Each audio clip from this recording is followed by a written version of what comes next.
Good morning, class 9th. I hope all of you are very well at your home.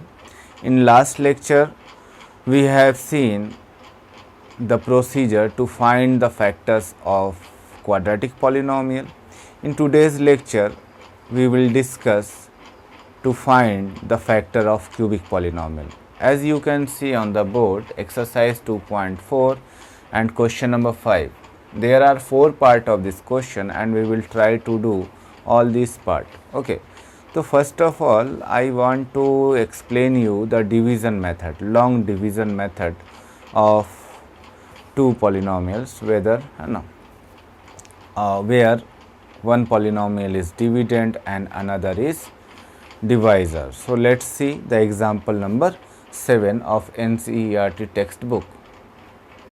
जैसा कि आप देख सकते हैं एग्जाम्पल नंबर 7 क्या दिया हुआ है। एक पॉलिनोमियल दिया है बाई क्वाड्रेटिक फॉर्म में 3x to the power 4 minus 4x cube minus 3x minus 1 और एक लीनियर पॉलिनोमियल दिया है x माइनस 1। ओके, तो हम लोग मान लेते हैं कि gx हमारा जो है वो डिवाइज़र है और px हमारा डिविडेंट है। तो चलिए इसको डिवाइड करने का मेथड, इसको डिवाइड करने में किन किन बातों को ध्यान रखना होता है उस पर डिस्कस कर लेते हैं। 3x to the power 4 minus 4x cube minus 3x minus 1 is divided या is going to divide by x minus 1। Okay, so listen carefully. Suppose as you know, dividend is equal to divisor multiply by quotient. Okay, ये होता है plus remainder भी होता है reminder. Okay, तो reminder को अगर हम ज़ीरो मान लेते हैं कि रिमाइंडर ज़ीरो आता है तो मेन हमारा जो पोर्शन है dividend is equal to divisor multiply by quotient. It means px is equal to gx multiply by qx। Okay, और rx हमारा यहाँ पर कुछ भी हो सकता है, कोई वैल्यू हो सकती है, ज़ीरो हो सकता है। तो यहाँ अगर आप ध्यान दें तो gx और qx का आपस में प्रोडक्ट हो रहा है, मल्टीप्लिकेशन हो रहा है। यानी डिविडेंड हम किस तरीके से वापस से पा सकते हैं अगर हम डिवाइज़र और क्वोशंट का आपस में मल्टीप्लाई कर दें। तो यहाँ इसी तरीके का प्रोसीजर हम लोगों को यूज़ करना है प्रोडक्ट का। तो यहाँ हम देखेंगे कि जब भी हम किसी पॉलिनोमियल को डिवाइड करने जा रहे होते हैं तो हमारा पहला टारगेट होगा उस पॉलिनोमियल का पहला टर्म।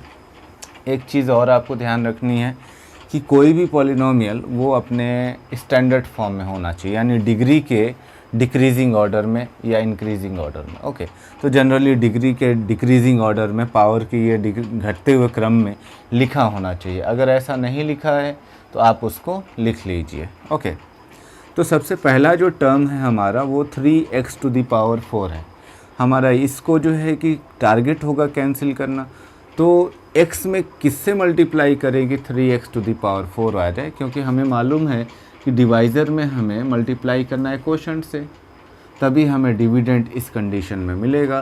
तो हमने यहाँ मान लिया कि हम मल्टीप्लाई करते हैं 3x क्यूब से। अगर आप 3x क्यूब से मल्टीप्लाई करोगे तो आप देखोगे 3x क्यूब इंटू x आपका 3x टू द पावर 4 और माइनस 1 में होगा तो 3x क्यूब। ओके, तीसरा स्टेप, पहला स्टेप हम लोगों ने क्या ध्यान देना है कि हमारा पॉलिनोमियल स्टैंडर्ड फॉर्म में होना चाहिए, यानी डिग्री के घटते हुए क्रम में। दूसरा स्टेप हमारा पहला टारगेट होना चाहिए पहला टर्म, कि पहले टर्म को किसी तरीके से हमें कैंसिल करना है, रिड्यूस करना है। तीसरा स्टेप जो हम यूज़ करेंगे वो जब भी हम कोई वैल्यू लेकर आएंगे तो उसके साइन को चेंज करेंगे। ठीक है, जिसे आप बोलते हैं एडिटिव इन्वर्स। अगर प्लस होगा तो आप उसे माइनस करेंगे, माइनस होगा तो प्लस कर लेंगे। ओके, तो आप देख सकते हैं पहला टर्म हम लोगों ने कैंसिल कर लिया और सेकेंड टर्म पर आते हैं तो यहाँ minus 4x cube plus 3x cube, तो आपका रिज़ल्ट बचेगा minus x cube minus 3x minus 1। बाकी के जो भी टर्म्स बचे उसको लिख लीजिए। अगेन अब आपका टारगेट क्या होगा, आपका टारगेट माइनस x क्यूब लेकर आना होगा। ओके, क्योंकि सेम प्रोसीजर को हम रिपीट करेंगे। तो अब इस x में किस चीज़ का मल्टीप्लाई किया जाए कि -x³ आ जाए, तो डेफिनेटली -x² का मल्टीप्लाई। ओके, अगर आप -x² का करते हैं तो यहाँ -x³ आ जाएगा और ये माइनस माइनस प्लस x² हो जाएगा। Plus and minus sign change होगा, माइनस होगा तो प्लस हो जाएगा, प्लस होगा तो माइनस हो जाएगा। इसके बाद आप देख सकते हैं ये दोनों जो है लाइक टर्म नहीं है, तो जो हाईएस्ट ऑर्डर वाले या हाईएस्ट डिग्री वाला टर्म उसको पहले लिख लेते हैं। सो -x² -3x -1। ओके, फिर से हमारा टारगेट होगा -x²। तो किससे मल्टीप्लाई किया जाए इसमें, -x से। तो -x से मल्टीप्लाई करेंगे तो -x² and minus minus plus x। Okay, simplify करेंगे, साइन चेंज करेंगे तो आप देखोगे यहाँ हो जाएगा माइनस माइनस जो ऐड हो जाएगा -4x -1। अभी हम लोग किससे मल्टीप्लाई करें, तो अभी हम लोग कर सकते हैं -4 से। ओके, तो यहाँ हो जाएगा -4x एंड +4। साइन चेंज कर लेंगे, प्लस माइनस, तो आपका जो रिमाइंडर है यानी जो क्वोशंट है वो आपका आ गया 3x³ -x² -x -4 और जो रिमाइंडर है आपका आ गया -5। ओके, तो इसमें हम लोगों ने क्या क्या सीखा ये फिर से जो है डिस्कस कर लेते हैं।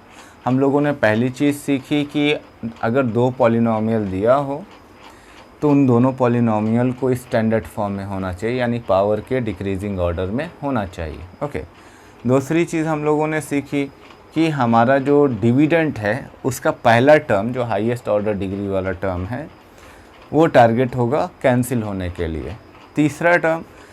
तीसरा स्टेप जो हमने सीखा कि साइन हम चेंज करेंगे, जब भी कोई वैल्यू लेकर आएंगे तो उसकी साइन चेंज होगी कैंसिलेशन के लिए। ओके, और इसी प्रोसीजर को हम तब तक रिपीट करते चलेंगे जब तक कि हमें रिमाइंडर कुछ ना मिल जाए। फाइनली हम लोगों ने देखा कि हमें क्वोशंट एंड रिमाइंडर मिल चुका है। इसमें एक और नई चीज़ हो रही है, उस चीज़ को अगर आपने नोटिस किया हो तो बहुत बेहतर है कि आप देखें जो दिया हुआ पॉलिनोमियल था, डिविडेंट था, वो बाई क्वाड्रेटिक था, यानी इसकी डिग्री 4 थी, एंड जो डिवाइज़र था उसकी डिग्री 1, यानी वो लीनियर पॉलिनोमियल था। तो यहाँ मज़े की बात यह है कि जब भी आप किसी भी डिग्री के या ऑर्डर के पॉलिनोमियल को जब आप लीनियर पॉलिनोमियल से डिवाइड करते हो तो उसकी डिग्री 1 रिड्यूस हो जाती है। यहाँ बाई क्वाड्रेटिक था तो यहाँ क्या हो गया, क्यूबिक। ओके, अगर यहाँ क्यूबिक पॉलिनोमियल होता तो क्या हो जाता, क्वाड्रेटिक। ओके, अगर क्वाड्रेटिक होता तो क्या हो जाता, लीनियर। तो आपको ये ध्यान रखना है कि जब भी हम लीनियर पॉलिनोमियल से किसी भी पॉलिनोमियल को डिवाइड करते हैं तो उसकी डिग्री 1 कम हो जाती है। ठीक है, अगर आपका डिवाइज़र लीनियर हो, अगर क्वाड्रेटिक होगा तो 2 डिग्री कम हो जाएगी। तो ये बहुत इंपॉर्टेंट पॉइंट है जो हमें इस क्वेश्चन को सॉल्व करने में ध्यान रखना है। ओके, तो चलिए क्वेश्चन को सॉल्व करना शुरू करते हैं। जैसा कि हम लोगों ने डिस्कस किया अभी कि हमें लॉन्ग डिवीज़न मेथड का भी इस्तेमाल करना है, तो पहला पार्ट मैं इस क्वेश्चन का कंसीडर करता हूँ x³ -2x² -x +2। ओके, अब ध्यान से आप समझना कि कितने स्टेप्स जो है कि हमें यूज़ करना है इसको सॉल्व करने के लिए। पहला जो स्टेप होगा आपका, कोई एक ऐसा लीनियर पॉलिनोमियल कंसीडर करना जिससे इसको डिवाइड किया जा सके। ओके, तो ऐसा हम कैसे करेंगे, हम कांस्टेंट टर्म का पॉसिबल फैक्टर्स पता करेंगे। सो पॉसिबल फैक्टर ऑफ 2, क्योंकि यहाँ कांस्टेंट टर्म क्या है, 2 है, तो 2 के जो पॉसिबल फैक्टर होंगे +-1 एंड +-2। ओके, तो ये 4 पॉसिबल फैक्टर होंगे, +1 -1 +2 -2। ठीक है, अब आपको यहाँ फैक्टर थियरम का ट्रायल मेथड यूज़ करना है। ध्यान से समझिएगा, फैक्टर थियरम का ट्रायल मेथड कैसे यूज़ करेंगे। ये पॉलिनोमियल दिया है हमारा px, ठीक है, तो ट्रायल मेथड क्या है भाई, यहाँ पे ये भी क्वेश्चन उठता है।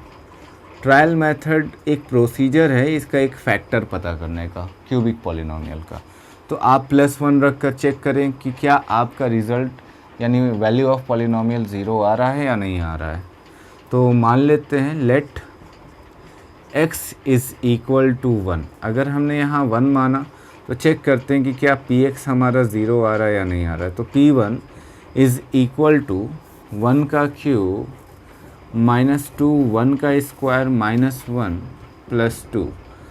इसे आप एक्सपेंड करें, 1 का क्यूब 1 माइनस 2 माइनस 1 प्लस 2, तो आपका रिज़ल्ट क्या आ रहा है 0। इसका मतलब वैल्यू ऑफ पॉलिनोमियल 1 रखने पर 0 आ रहा है। तो 1 क्या होगा, ज़ीरोज़ ऑफ द पॉलिनोमियल। ठीक है, अगर 1 ज़ीरो ऑफ द पॉलिनोमियल होगा तो इसका मतलब आप इस 1 को वापस से लेफ्ट हैंड साइड लेकर जाएं, तो x माइनस 1 आपका फैक्टर हो जाएगा। सो x minus 1 is a factor of px। Okay, ऐसे ही आपको एक सिंगल फैक्टर को कंसिडर करना है कि इस क्यूबिक पॉलिनोमियल का x माइनस 1 क्या हो चुका है, फैक्टर। कैसे हम लोगों ने कंसिडर किया, कांस्टेंट टर्म के पॉसिबल फैक्टर्स पता किए और ट्रायल मेथड से हम लोगों ने जो है कि उस वैल्यू को रखा, देखा कि किस वैल्यू को रखने पर वैल्यू ऑफ पॉलिनोमियल हमारा 0 आ रहा है। तो हमने पाया कि x इज़ इक्वल टू 1 रखने पर वैल्यू ऑफ पॉलिनोमियल हमारा 0 आ रहा है, जिसकी वजह से 1 हमारा 0 कहलाएगा। अब इस 1 को लेफ्ट हैंड साइड ट्रांसपोज करेंगे तो माइनस 1 हो जाएगा। तो इसलिए x minus 1 is a factor of px। अगर ये इसका फैक्टर है तो डेफिनेटली ये इस px को कम्प्लीटली डिवाइड करेगा। ओके, अब आइए, ये एक स्टेप हो गया, स्टेप 1। स्टेप 2 में आपको लॉन्ग डिवीज़न मेथड का इस्तेमाल करना है। लॉन्ग डिवीज़न मेथड का इस्तेमाल क्यों करना है, क्योंकि ये क्यूबिक पॉलिनोमियल है और इसको अगर आप लीनियर पॉलिनोमियल से डिवाइड करेंगे तो क्यूबिक पॉलिनोमियल चेंज हो जाएगा क्वाड्रेटिक पॉलिनोमियल में, और क्वाड्रेटिक पॉलिनोमियल का फैक्टराइजेशन हम लोगों ने अभी पिछले क्वेश्चन में सीखा है। चलिए देखते हैं। तो इस by long division method, by long division method हम किसको डिवाइड करेंगे, x माइनस 1 से डिवाइड करेंगे x Q minus 2x square minus x plus 2। Okay, इसको हम लोग डिवाइड करेंगे तो सेम प्रोसीजर को फॉलो करना है। पहला टर्म आपका कैंसिल होना चाहिए, तो एक्स स्क्वायर से मल्टीप्लाई करेंगे एक्स क्यू और ये हो जाएगा minus x square. Sign change करेंगे, ये कैंसिल होगा, यहाँ बचेगा minus x square minus x plus 2। एक चीज़ ध्यान रखना है आपको, क्योंकि x माइनस 1 फैक्टर है तो रिमाइंडर 0 आना ही चाहिए। अगर 0 नहीं आ रहा है तो कहीं आपने मिस्टेक की हुई है। ओके, अभी माइनस एक्स से ये जाएगा तो minus x square and minus minus plus x.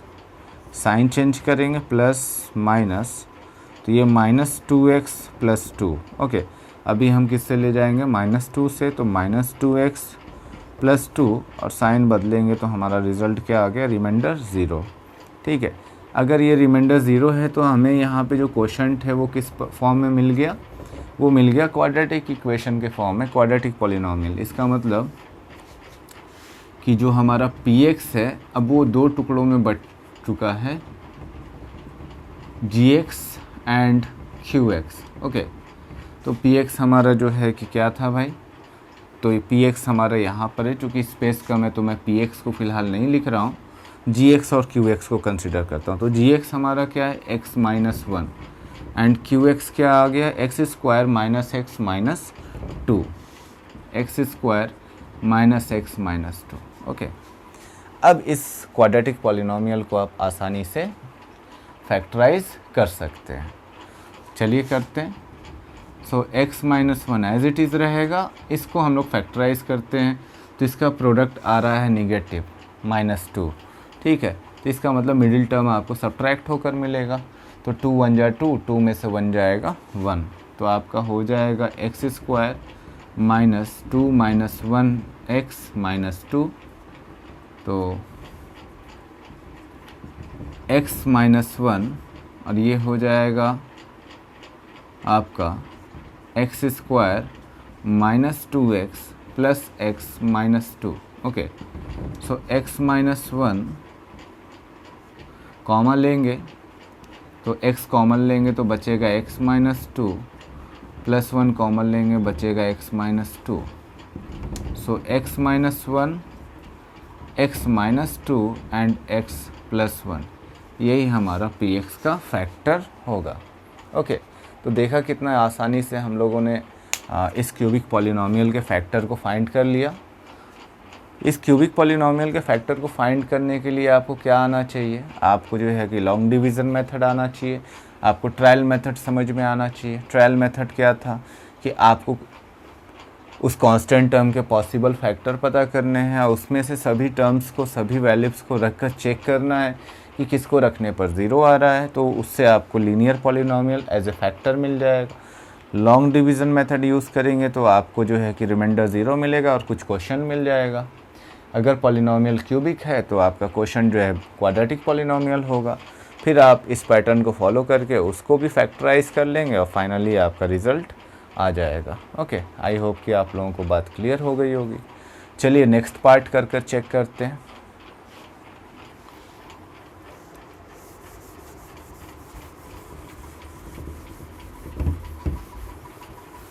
Same procedure को फॉलो करेंगे, ध्यान से मेरी बात को सुनेंगे आप लोग। Second part of this question, polynomial दिया हुआ है px x cube minus 3x square minus 9x minus 5। Okay, तो सबसे पहला काम आपका क्या होगा, सबसे पहला काम होगा इसके पॉसिबल फैक्टर्स, किस चीज़ के, 5 के। तो यहाँ चेक लिखेंगे possible factors of constant term, it means 5 plus minus 1 and plus minus 5। Okay, तो यहाँ पर भी 4 आ रहे हैं, तो ट्रायल मेथड यूज़ करना है, ट्रायल मेथड। अब थोड़ा सा अपना लॉजिक इस्तेमाल करो।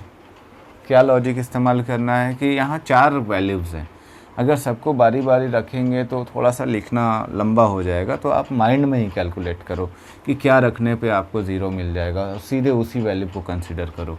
अगर हम 1 रखते हैं तो यहाँ 1 माइनस 3 माइनस 9 माइनस 5, तो ये ज़ीरो नहीं आएगा।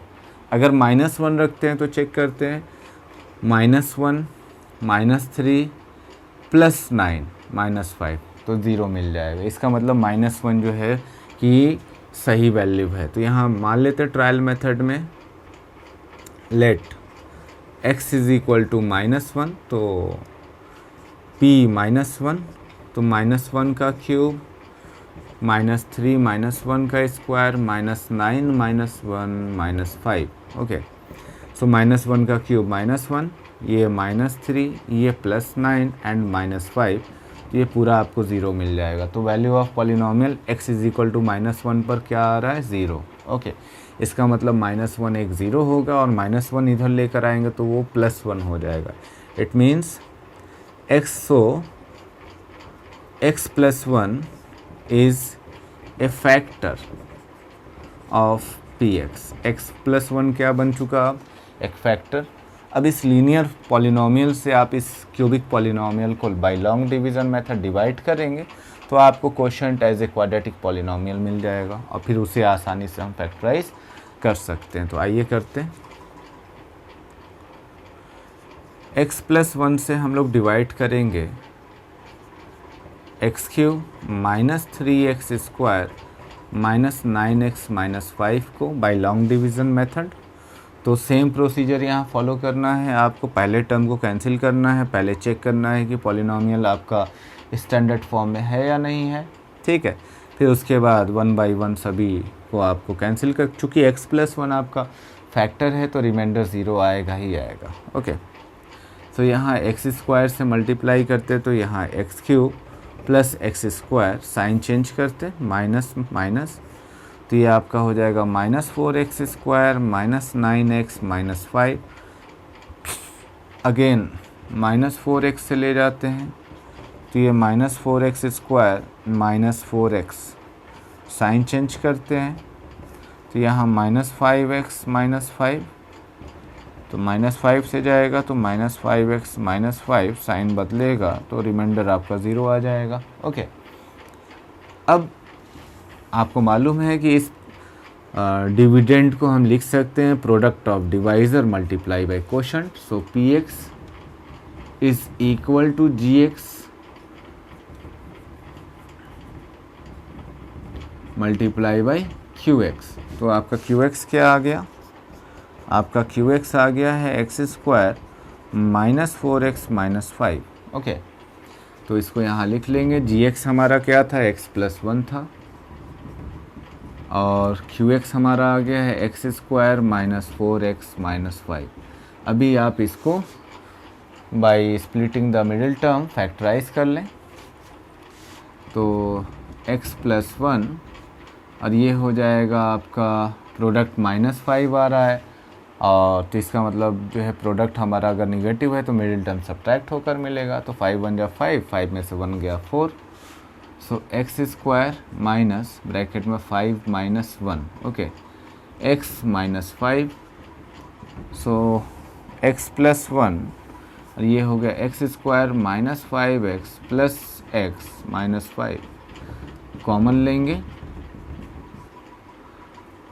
क्या कॉमन लेंगे? पहले दो टर्म में से x कॉमन लेंगे तो बचेगा x माइनस 5, दूसरे में से प्लस 1 कॉमन लेंगे, बचेगा x माइनस 5। तो फाइनली हमारा रिजल्ट आ गया x plus 1, x minus 5 and x plus 1।